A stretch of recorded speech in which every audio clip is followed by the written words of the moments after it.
Introducing YouTube memberships, a fun way to support the channel while getting some exclusive perks.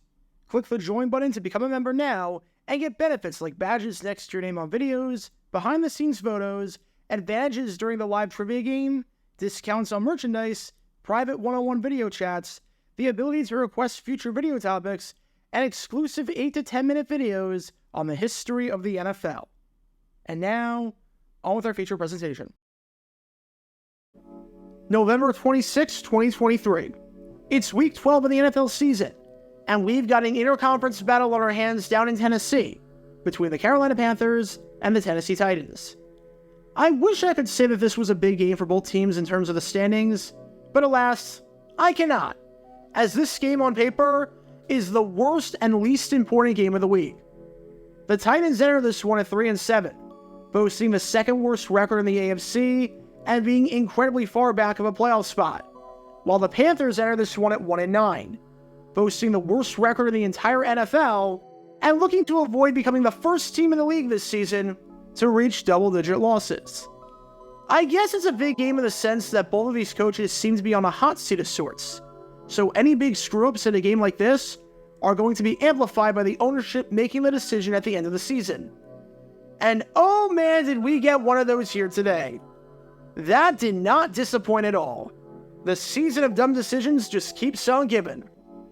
As for how this game turns out, in the battle between two of the worst teams in football, the Titans were playing less worse, as they had a 14-3 lead, thanks to a touchdown on their longest drive of the season, a near 10-minute masterpiece in the first quarter, and a touchdown drive set up by a turnover deep in Carolina's own territory. However, after the Panthers' defense forces a 3-and-out, the Panthers get the ball back at their own 10-yard line with 50 seconds left and 3 timeouts to work with. An ideal scenario? Not by any means. You've got to go at least 50 yards to get into field goal position, and considering the fact that Carolina has the 4th worst offense in football, and the fact that 50 yards feels like 500 yards with how bad they've looked at times this season, it's not exactly a scenario that I'm betting my money on Carolina to convert. But at the very least, you've got a shot. Most importantly, the Titans have no timeouts, so if this doesn't work out, you don't have to give them the ball back.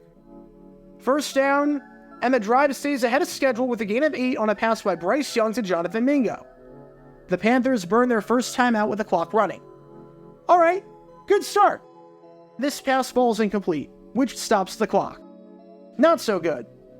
Now, you've got 3rd and 2, but you've got about 40 seconds to work with. And again, the Titans have no timeouts. If you don't get the first down here, at the very least, you go into the half down 14-3, and only down by 11 points with a chance to regroup, especially since you get the ball to start the second half. All you have to do here is run the ball, and if you get it, great, and if you don't, you go into the half. Just don't throw the football. Whatever you do, just don't throw the football. Field position. Young trying to get rid of it quick, and McCreary stepped in front of Chark. Are you actually kidding me? But why would you throw the football? Why? No, you have to give it back to the Titans, you absolute moron! You didn't have to give it back to them! You didn't have to give them an extra possession! And now, you do! Let me guess. This results in an incredibly predictable failure that everyone could have seen coming from a mile away. A few extra yards. That ends up being a big play for this kick. Fulk already put his hands up. He knew he drilled it. Welcome to Dumb Decisions. Before I break down what happened here, this whole series is about taking an in-depth look at decisions made during games that were clearly awful from the start. This isn't something to look bad in hindsight. Rather, this is something to look awful almost immediately.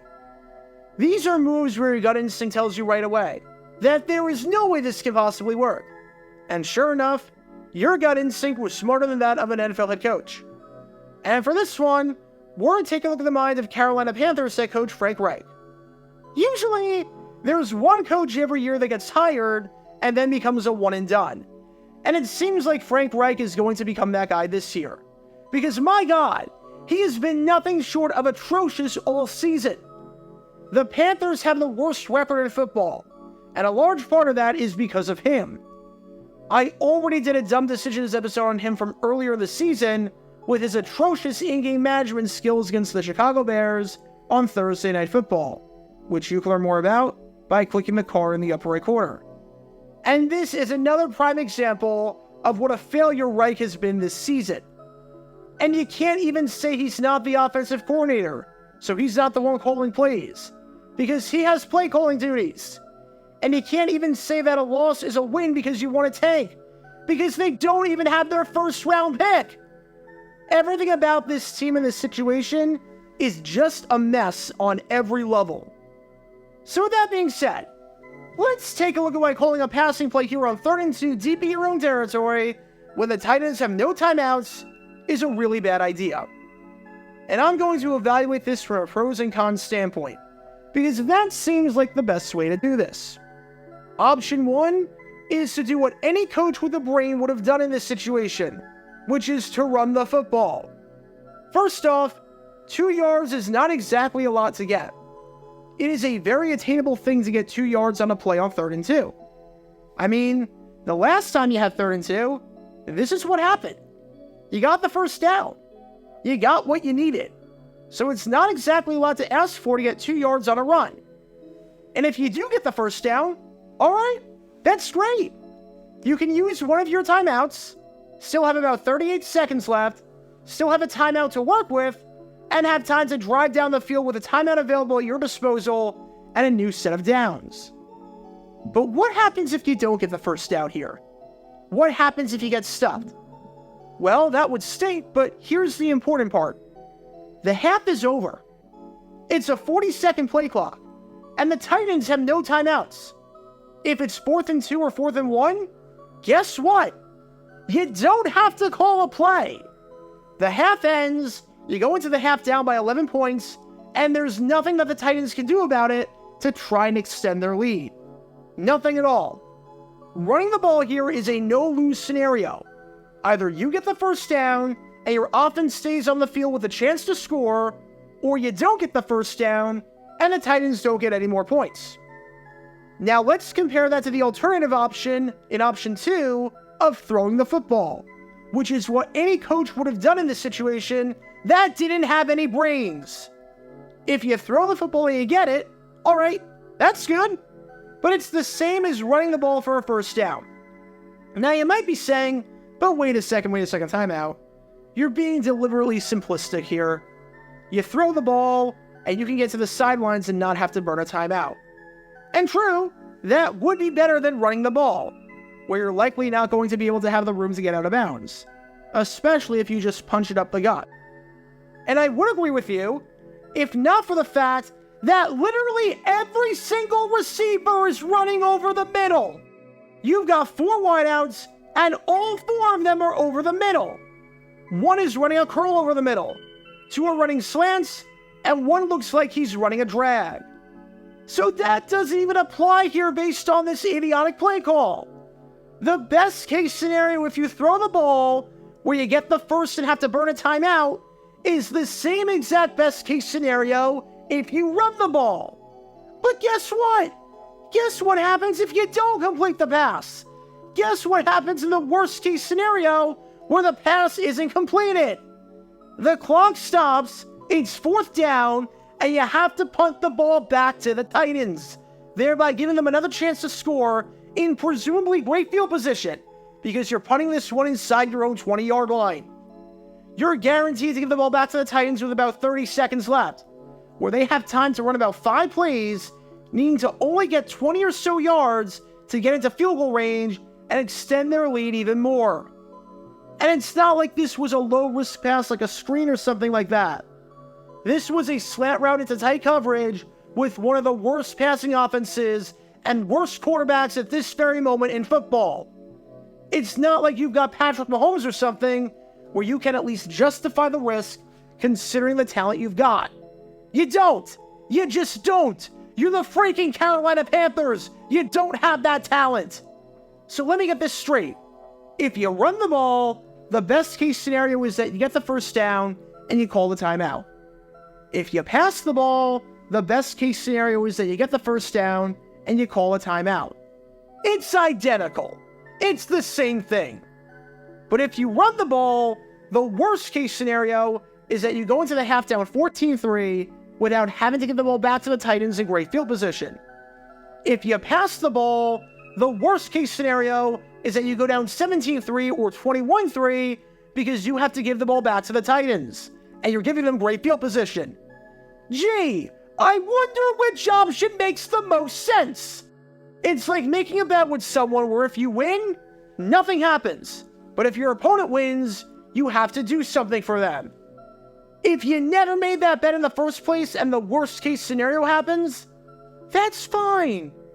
If you make that bet for no reason though, now you're screwed. And that's exactly what happened here.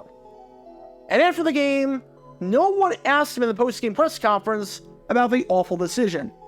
I watched the presser, I looked at the transcript afterwards just to make sure my ears weren't deceiving me, and this was never brought up. To be fair, I can't blame the reporters here, because he didn't take a lot of questions, and the questions he did take were about whether he spoke with owner David Tepper after the game, which seems incredibly valid after his outburst, and about the bizarre ending to the game with a fourth down play, and whatever the heck that was, which at the very least was checked into by Young. So I'm not going to fault Reich for that as much as I want to. But even though we're not going to know Reich's thoughts on whatever his logic was in calling that play on 3rd and 2 at the end of the half, which may have cost his team the game and changed the entire complexion of it, it is an awful decision no matter which way you want to slice it. Minimal upside with maximum risk. Just the way I like these dumb decisions. Frank Reich, you absolute moron. Frank Reich is a dead man walking at this point, especially after what happened in the game between these two teams behind me right here, because this was just inexcusable. Anyone that paid even the slightest bit of attention to the Colts last year when Reich was their head coach knew that hiring Frank Reich here with the Panthers would be an absolutely terrible decision, because he was doing stuff with the Colts that no one in their right mind would do, like kicking field goals with 2 minutes left when down by 7 points. You can learn more about that by clicking the card in the upper right corner. But nope, David Tepper was not paying attention, because if he was, he wouldn't have hired this clown in the first place. Frank Reich is terrible, he has no idea what he's doing in terms of in-game management, and he has to go, because Panther fans deserve better. They deserve a heck of a lot better than what they've been getting over the past few years. So what do we learn from all of this? If you have two options, and one option gives you a way better worst-case scenario than the second option, then pick the first option. If you have two options, and the same thing applies, but both options give you, quite literally, the same exact best-case scenario, then pick the first option. If you have two options, and one option makes it so that the opponent cannot score, and the other option makes it so that the opponent can score, while both options give you yourself the same odds of scoring and moving the ball down the field, then pick the first option.